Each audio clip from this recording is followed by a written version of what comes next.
The galaxy was quiet for the first time in 3,000 years. Not the peaceful kind of quiet you get on a calm evening, but the terrifying silence that comes when something goes horribly wrong. For thousands of years, alien civilizations had talked to each other through something called the Galactic Communications Network. Think of it like the internet, but stretched across the entire galaxy. Every planet, every space station, every ship flying between the stars was connected through this massive system. It was built by an ancient race called the Architects, who had disappeared long ago but left behind their incredible technology. Commander Vextar stood in the control room of the Zephyrian Council, watching his worst nightmare come true. The Zephyrians looked like walking crystals, tall and elegant, and they had been keeping peace in the galaxy for generations. Right now, though, Vextar's crystal-like face showed nothing but pure terror. The giant screen in front of him used to be filled with thousands of bright lines showing messages flying back and forth between different worlds. Now it was completely black. Every single communication line had vanished at exactly the same moment. "What happened?" Vextar asked, his voice shaking. "Give me a report now."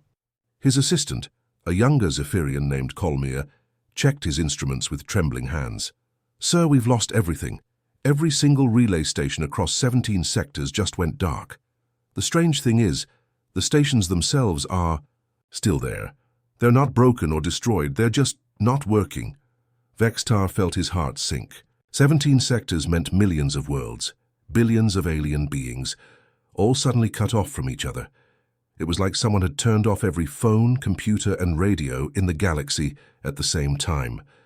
The panic started almost immediately. On distant planets, alien families huddled around their communication devices, frantically trying to contact relatives on other worlds. Nothing worked. Spaceship captains found themselves flying blind between star systems because their navigation computers couldn't connect to the central databases that told them where they were going. The massive trade ships that carried food, medicine, and supplies between planets suddenly had no way to coordinate their deliveries. Some ships were left floating in empty space, their crews not knowing where to go or what to do. Others turned around and headed home, causing shortages on planets that desperately needed those supplies.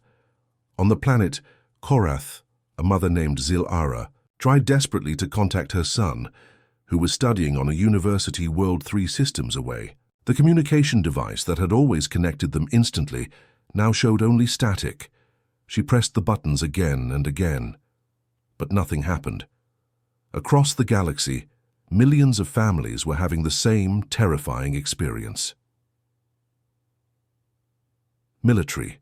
Commanders tried to contact their fleets, but the signals never got through. Scientists attempted to share important research, but their messages disappeared into the void. Even the emergency channels that were supposed to work, no matter what, had gone completely silent. For the first time in 3,000 years, every world in the galaxy was completely alone. Each planet wondered the same horrible question. Were they the only ones left alive? Had everyone else been destroyed, or were they all just as lost and scared as everyone else? Commander Vextar looked at the dark screen and realized that without the network holding them together, the galaxy was falling apart. Civilizations that had worked together for centuries were now isolated islands in an ocean of space, and no one knew how to fix it. 3 weeks had passed since the galaxy went silent, and things were getting much worse. The Zephyrian Council had sent their best engineers and scientists to every corner of the galaxy, desperately trying to figure out what had happened to their communication network. But every single attempt to fix the ancient technology ended in complete failure. Ticket. Relay stations were unlike anything the current civilizations could build. They were massive structures, some as big as small moons floating in space between star systems. The architects who built them had vanished thousands of years ago, taking all their secrets with them. These relay stations had worked perfectly, for 3,000 years without needing any repairs. Now they sat there like giant, useless monuments. Chief Engineer Kolran was one of the smartest beings in the galaxy when it came to technology. He had studied architect machines his entire life, but even he was stumped. Standing before the emergency council meeting, his crystal-like face showed frustration and fear. "I've examined over 200 relay stations personally," he reported, to the worried leaders. "Here's what I can tell you, and it's not good news. This wasn't an accident. This wasn't some random equipment failure. Someone or something deliberately cut every single connection in the galaxy at exactly the same moment." The council members looked at each other with growing terror. If this was deliberate, it meant they had an enemy powerful enough to attack the entire galaxy at once. "How is that even possible?" asked Councillor Vexanina, her voice barely above a whisper. "I don't know," Colran admitted, "but the pattern is too perfect to be natural. Every relay station was severed from the network, in a precise sequence, like someone was following a plan. Then came news that made everything infinitely worse. Scout ships that had been sent to check on distant colonies started returning with reports that chilled everyone to the bone. It wasn't just that these worlds couldn't communicate anymore. The worlds themselves were empty. Captain Mortek had just returned from the Helix sector, his ship's crew shaken and traumatized. "We checked 12 different planets," he reported, "planets that were supposed to have millions of inhabitants. They're all gone. Not dead, not destroyed, just gone. Their cities are intact, their lights are still on, but there's no one there. It's like everyone just vanished into thin air." Similar reports came from dozens of other scout teams. Entire civilizations, some with billions of people, had simply disappeared without leaving any trace behind. Their homes were undisturbed. Their meals were still on their tables, but the people were nowhere to be found. But the most terrifying reports came from the outer edge of the galaxy. Scout pilots, their voices shaking with fear, described something they called the darkness. It wasn't just the absence of light. It was something that actually seemed to eat light itself. "It moves like it's alive," reported Captain Zektara, one of the few pilots who had gotten close to it and lived to tell about it. "It flows from one star system to another, and wherever it goes, everything just disappears. The stars go out, the planets go dark, and then there's nothing left but this creeping void." Ships that got too close to these dark zones were never seen again. The darkness seemed to be spreading slowly but steadily through the galaxy, consuming everything in its path. Commander Vextar realized with growing horror that they weren't just dealing with broken communication equipment. They were facing something that wanted to destroy all life in the galaxy, and without any way to coordinate their defenses, every world was completely helpless against whatever was coming for them. The galaxy's greatest civilization was about to face extinction, and they were facing it alone.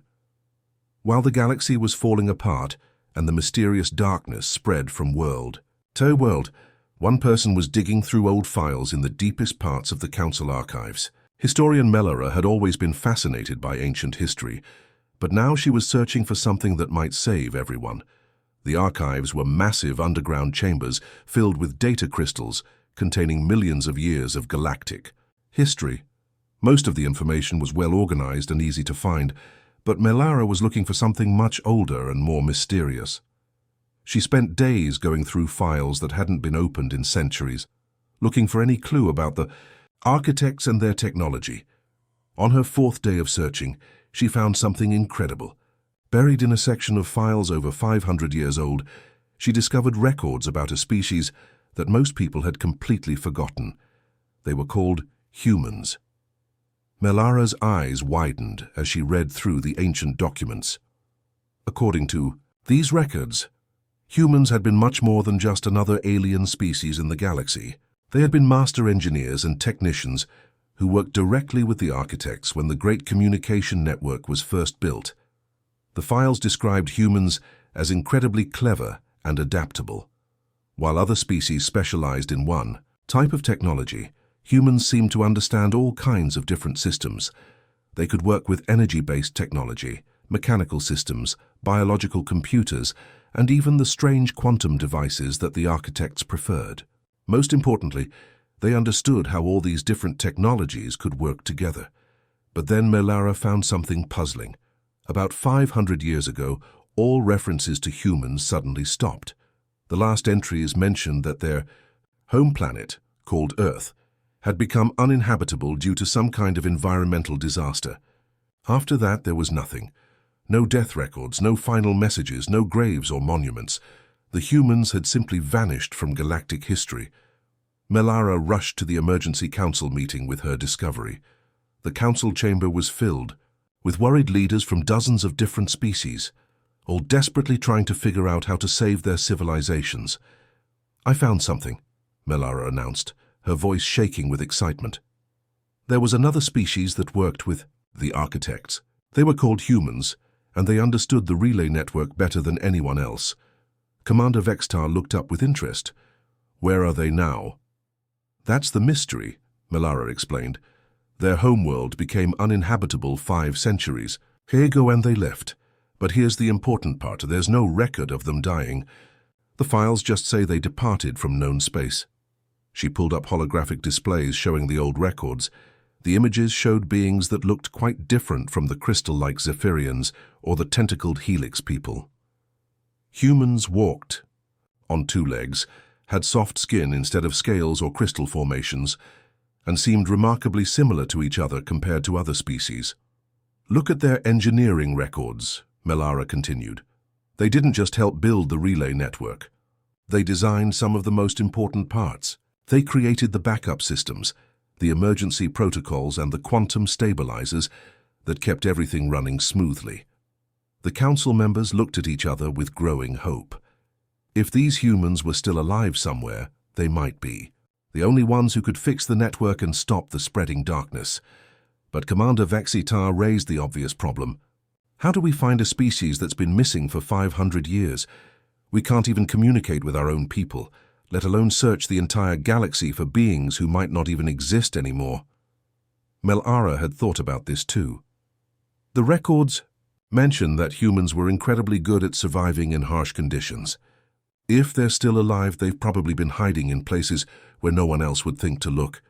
Commander Vextar made the decision that would change everything. "Find them," he ordered. "Send ships to every unexplored region, every dangerous nebula, every place in the galaxy where someone might hide. Whatever it takes, we need to find the humans, far away from any star or planet. In the cold emptiness between solar systems, something incredible was happening. In places where no life should be able to survive, enormous ships drifted silently through the darkness of space. These weren't just any ships. They were massive colony vessels, each one the size of a small city, carrying tens of thousands of people who had learned to call the void their home. These were the humans, the forgotten species that the galaxy had been desperately searching for. But they had never really disappeared. They had been out here all along, surviving in the harshest places imaginable, watching and waiting for the right moment to return. Captain Jin Wu sat in his command chair, aboard the colony ship Perseverance, studying the readings on his screen. He was a middle-aged man with calm, intelligent eyes and graying hair that showed the wisdom of someone who had spent his entire life in space. Around him, his crew worked quietly at their stations, each one an expert at keeping their ship running, in conditions that would kill most other beings. The humans called themselves Void Walkers now. While other species needed planets with atmosphere and gravity, humans had learned to thrive in the empty spaces between stars. Their ships were marvels of engineering, designed to harvest energy from cosmic radiation and mine resources from floating asteroids. They had become masters of survival in places where nothing else could live. "Captain," called out Engineer He Jin from her workstation. She was a brilliant young woman who had been born on the ship and had never set foot on a planet in her entire life. "I'm picking up some very strange readings. There are massive electromagnetic disturbances all across the galaxy. It looks like the entire architect communication network has gone completely dark." Jinwoo nodded slowly. This was not unexpected news. The humans had been quietly monitoring galactic communications for 500 years, listening to the chatter between alien civilizations, but never revealing themselves. They had watched empires rise and fall, seen wars begin and end, and observed the slow progress of galactic society from the shadows.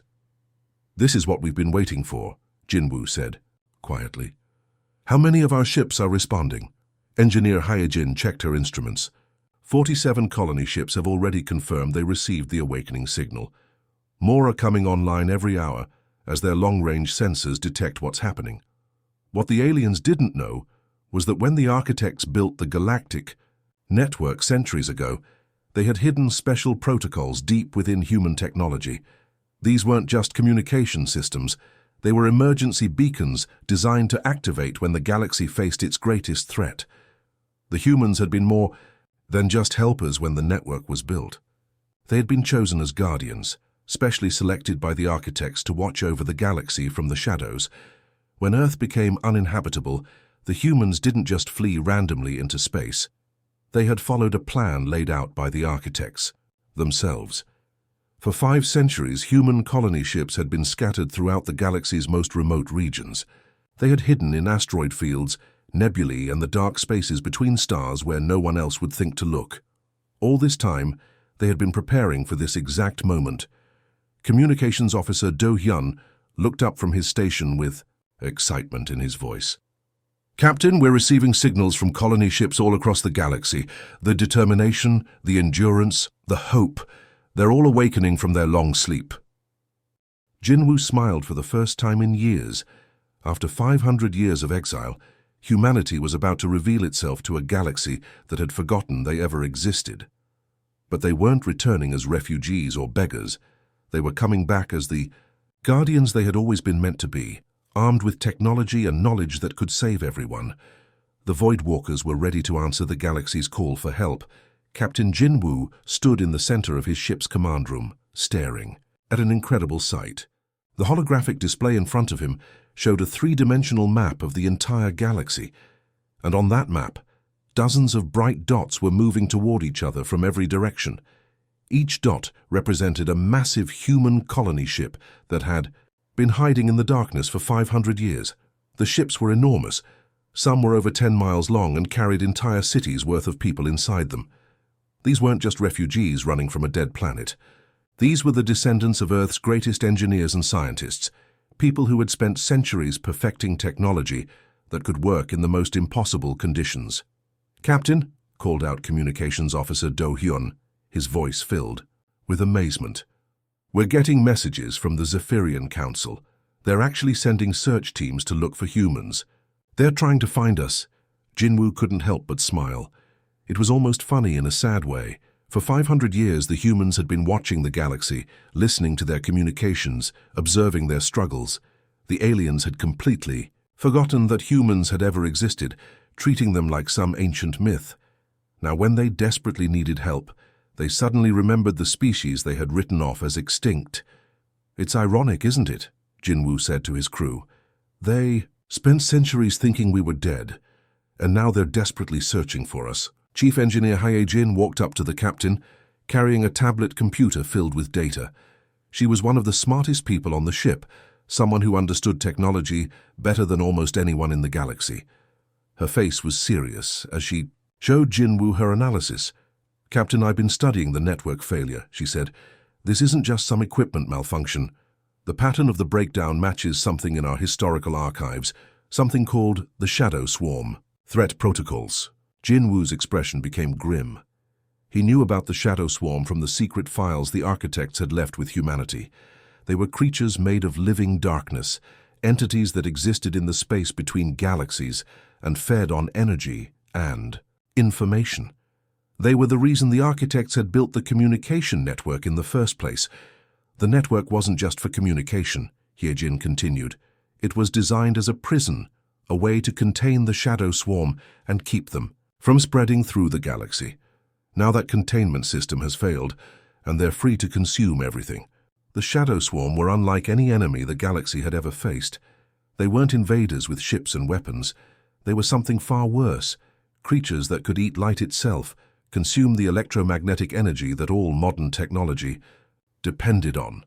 They could devour entire civilizations by simply absorbing all the energy that kept their worlds running. Jinwoo understood now why the architects had chosen humanity as guardians. While other species had become dependent on the galaxy's advanced technology, humans had learned to survive with nothing. They had developed quantum communication systems that didn't rely on electromagnetic energy, power sources that could function in complete darkness, and engineering techniques that worked even when everything else failed.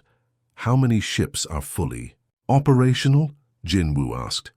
63 colony ships are now active and moving toward the rendezvous point, reported Do Hyun. More are coming online every hour. The awakening protocols are working perfectly. Jinwoo took a deep breath and made the decision that would change galactic history. Activate all quantum communication arrays. Send a message to every human ship in the galaxy. It's time to reveal ourselves. He paused, thinking about the 500 years of isolation, the centuries of watching from the shadows, while the galaxy forgot they existed. Send a message to the Zephyrian Council too, he added. Tell them they don't need to search for us anymore. We're coming home, and we're bringing the solution to their problem with us. After 5 centuries of exile, humanity was about to remind the galaxy that they had never truly abandoned them. They had been preparing for this moment all along as human colony ships powered up their advanced sensor systems across the galaxy. The true horror of what they were facing became clear. What they discovered was far worse than anyone could have imagined. Captain Min Seo stood on the bridge of her colony ship, Determination, watching her screens with growing terror. She was the experienced officer who had seen many dangerous things during her years in the void, but nothing had prepared her for this. The sensors were showing her something that shouldn't be possible. Entire star systems were simply disappearing. This can't be right, she whispered, checking her instruments again. But the readings were accurate. Solar systems that had existed for billions of years were going dark one by one, as if someone was turning off lights in a house. She immediately connected to the emergency communication network that linked all the human ships together. This is Captain Mincio of the Determination, she announced to the other ships. I'm seeing something impossible here. The Shadow Swarm isn't just breaking the communication network, they're actually eating it. The revelation sent shockwaves through the human fleet. These weren't ordinary enemies that could be fought with weapons or outsmarted with tactics. These were creatures made of living darkness that consumed energy itself. Captain Jinwoo's voice came through the quantum communication link from his ship. Explain what you're seeing, Minseo. They're like cosmic vampires, Minseo replied, her voice shaking. They move from one star system to another, and everywhere they go, they drain all the electromagnetic energy. The stars don't explode or burn out, they just fade away like someone is slowly dimming a light bulb. Science Officer Jamin, one of the smartest humans in the fleet, had been studying the ancient archives left by the architects. His analysis painted an even more terrifying picture. The Shadow Swarm has been sleeping in the empty space between galaxies for millions of years, he explained over the communication link. They're not from our galaxy, they're from somewhere else entirely. They've been waiting for enough energy to wake them up. The Galactic Communication Network, which had grown larger and more powerful over 3,000 years, had finally become big enough to trigger their awakening. Like a dinner bell ringing, the network's energy had called these hungry creatures from their long sleep.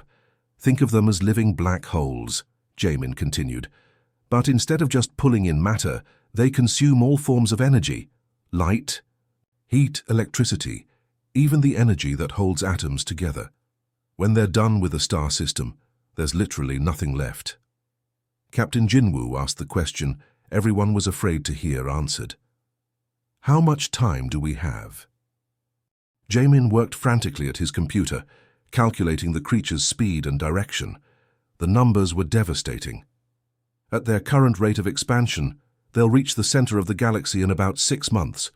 Once they get there and consume the massive energy sources at the galactic core, they'll have enough power to spread to every corner of the galaxy within weeks.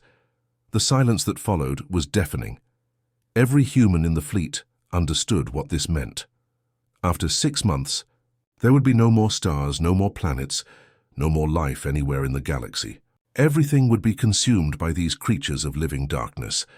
But the humans had one advantage that no other species possessed. For 500 years, they had been preparing for exactly this kind of threat. While other civilizations had become dependent on the galaxy's advanced technology, humans had learned to survive with almost nothing. They had developed quantum power sources that didn't rely on electromagnetic energy. They had created communication systems that worked through dimensions the Shadow Swarm couldn't touch. Most importantly, they had designed weapons and defenses specifically meant to function in the presence of dark matter. This is why the architects chose us, Captain Jinwoo said quietly. This is why they sent us into exile. Not as punishment, but as preparation. We're the only ones who can fight these things. The galaxy that had forgotten humanity was about to discover that their forgotten guardians were their only hope for survival. The moment that changed galactic history happened in the most impossible way. Commander Vextar was sitting in the emergency council chamber, surrounded by panicked leaders from across the galaxy, when something miraculous occurred. A perfect, crystal-clear hologram suddenly appeared in the center of the room, showing the image of a human man they had never seen before. The council members gasped in shock. For weeks they had been unable to communicate with anyone outside their own solar system. The Shadow Swarm's interference had made all long-distance communication impossible. Yet here was someone speaking to them from who knows where, his image, as clear as if he were standing right in front of them. "This is impossible," Chief Engineer Coloran whispered, his crystalline face reflecting his amazement. "Nothing can get through the electromagnetic interference from those dark matter creatures. We've tried everything: radio waves, laser communications, even quantum transmissions. Nothing works." The human in the hologram smiled calmly. "That's because you're still thinking in terms of electromagnetic energy," he said. "My name is Captain Jinwoo, and we're not using electromagnetic signals at all. We're using quantum entanglement networks." The alien engineers looked at each other in confusion. They had heard of quantum entanglement in theory, but no one had ever made it work for long-distance communication. "The Shadow Swarm can eat energy and information," Jinwoo explained in simple terms, "but they can't touch quantum states that exist across dimensional barriers. Think of it like this. If electromagnetic communication is like shouting across a room, quantum entanglement is like having a conversation in a completely different dimension that they can't even detect." Commander Vextar leaned forward, his hope growing for the first time in weeks. "You've been preparing for this, haven't you?" "For 500 years, Jinwoo confirmed. The architects didn't exile us from the galaxy as punishment. They chose us as guardians. While you were living in peace and prosperity, we were out in the void, developing the exact technology needed to fight this threat." Another hologram appeared. Next to Jinwoo, a human woman with intelligent eyes and grease-stained work clothes. "I'm Captain Yuna, Chief of our Engineering Corps," she said. "We've been studying the architect relay stations for centuries. We know how they work, and more importantly, we know how to modify them." The council members listened in amazement as Yuna explained their plan. "We can retrofit your existing relay stations with quantum communication arrays. Instead of using electromagnetic energy that the Shadow Swarm can consume, we'll create a network that operates on quantum frequencies they can't touch." "But there's a catch," Jinwoo added. "This won't be easy. We'll need complete cooperation from every council fleet in the galaxy. Our engineering teams will have to work directly with your ships and stations, and we'll need to do it fast. The Shadow Swarm is spreading quickly." Commander Vextar looked around at the other council members. Just hours ago, they had been preparing for the end of galactic civilization. Now a species they had thought extinct for 5 centuries was offering to save them. "What do you need from us?" Vextar asked. "Trust," Jinwoo replied simply. "For 500 years, you forgot we existed. Now we're asking you to let us modify your most important technology and work alongside your crews. We know it's not easy to trust strangers, especially ones who've been hiding from you for centuries." Captain Yuna's expression was serious. "We also need you to understand that this is dangerous work. Some of our teams will be working close to areas where the Shadow Swarm is active. We'll probably lose people, but it's the only way to save the galaxy." The silence in the council chamber was deafening. These humans were offering to risk their lives to save civilizations that had forgotten they existed. They were providing technology that could defeat an enemy no one else knew how to fight. Commander Vexitar stood up and spoke for the entire galaxy. "Humanity, we accept your offer. Whatever you need, whatever resources you require, you have our complete cooperation. Welcome back to the galaxy." After 5 centuries of exile, humanity was coming home as saviors. The largest engineering project in galactic history was happening at breakneck speed across thousands of star systems. Captain Yuna had split her engineering teams into hundreds of small groups, each one racing against time to modify the ancient architect relay stations before the shadow swarm could reach them. It was incredibly dangerous work. The engineering teams had to get close to the relay stations, many of which were already being approached by the dark matter creatures. These weren't normal construction projects where workers could take their time and be careful. This was emergency, repair work in a war zone, with the fate of the entire galaxy hanging in the balance. Team 7 just went silent, reported one of Yuna's assistants, his voice heavy with grief. They were working on the relay station in the Chorus system when the shadow swarm reached them. Yuna closed her eyes for a moment, honoring the brave engineers who had just given their lives. This was the 4th team they had lost in the past week. These were her friends and colleagues, people she had worked with for years aboard the colony ships. But there was no time to mourn properly. Too many lives depended on their success. "Continue the mission," she ordered. "They died to save the galaxy. We can't let their sacrifice be meaningless." The human teams were using technology that had never been tested on this scale before. They were installing quantum communication arrays inside relay stations that were thousands of years old, trying to merge human engineering with architect, technology that they still didn't fully understand. Chief Engineer Hai Jin was coordinating the technical aspects from her mobile command center, a specially modified human ship that could move quickly between star systems.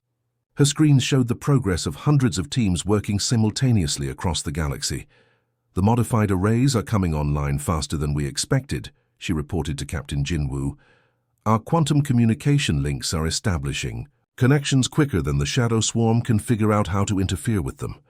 This was the advantage that humanity had developed during their 5 centuries in exile. While other species had become comfortable with existing technology, humans had been forced to innovate constantly just to survive in the harsh void between stars.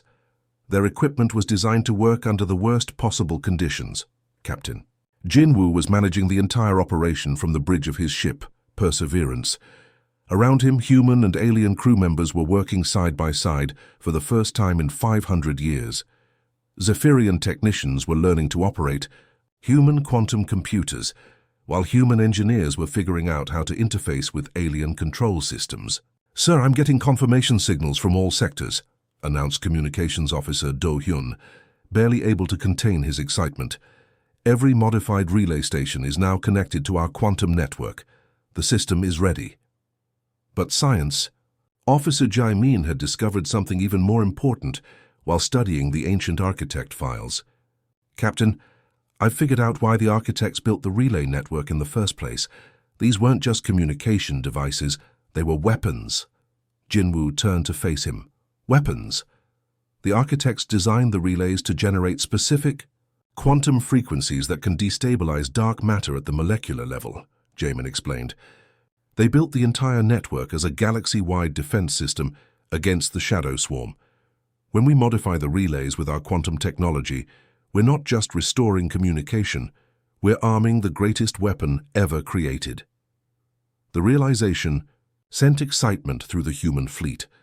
They weren't just fixing a broken communication system, they were activating a weapon that could destroy the shadow swarm completely.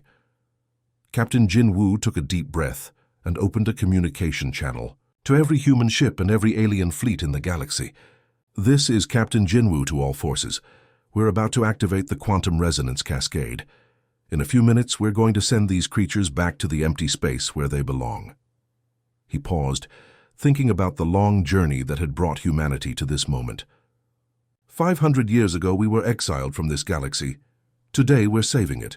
All ships prepare to activate the weapon. It's time to bring the light back to the stars. The moment of truth had arrived. Across 17,000 star systems, the ancient architect relay stations began to hum with a sound that had never been heard before in the galaxy. The quantum frequencies that human engineers had installed were creating vibrations that seemed to shake the very fabric of space itself. Captain Jinwoo sat in his command chair aboard Perseverance, watching the most incredible sight he had ever seen. On his screens, the shadow swarm creatures that had been consuming star systems across the galaxy were suddenly stopping their advance.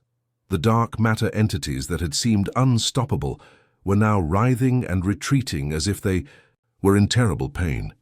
"It's working," whispered Chief Engineer Hyojin, hardly believing what she was seeing.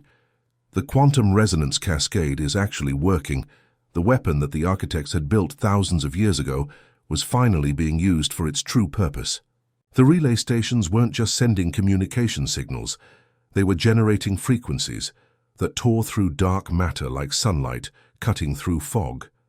The shadow swarm, which had seemed so powerful and terrifying, was being destroyed by vibrations they couldn't defend against.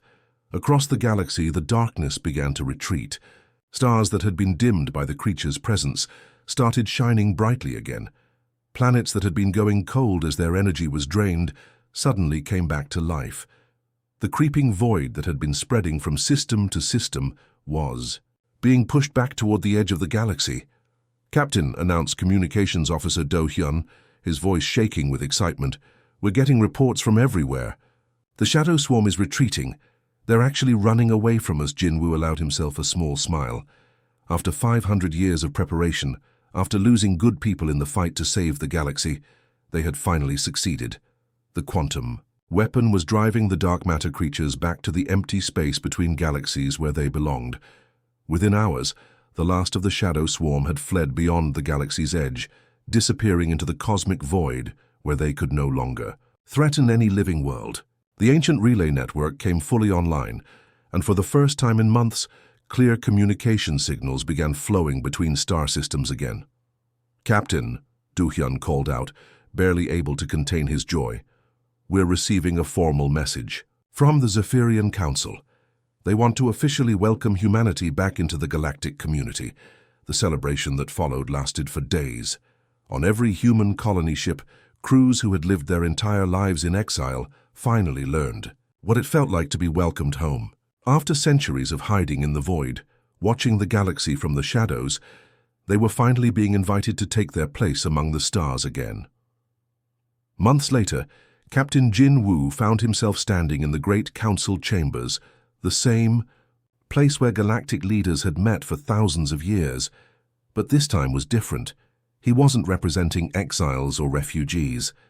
He was representing the species that had saved the entire galaxy from destruction.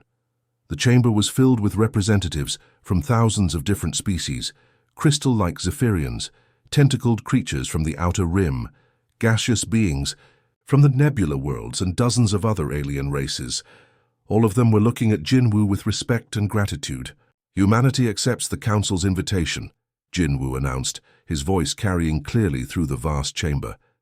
"But we don't return as conquerors looking for power or as beggars asking for charity. We return as the guardians we were always meant to be." Commander Vextar, the Zephyrian leader who had spent so many desperate weeks searching for humanity, stepped forward with tears in his crystalline eyes. "The galaxy owes humanity a debt that can never be repaid," he said. "When there was no signal connecting our worlds, when there was no light in the darkness, when there seemed to be no tomorrow for any of us, you preserved hope. You came back when we needed you most. Welcome home." As the ceremony ended and the quantum networks carried the news to every corner of the galaxy, humanity finally took its rightful place among the stars. They were no longer the forgotten species, no longer the exiles wandering in the void. They were the guardians who had learned the darkness so well that they could bring back the light. The galaxy was safe, and humanity was home.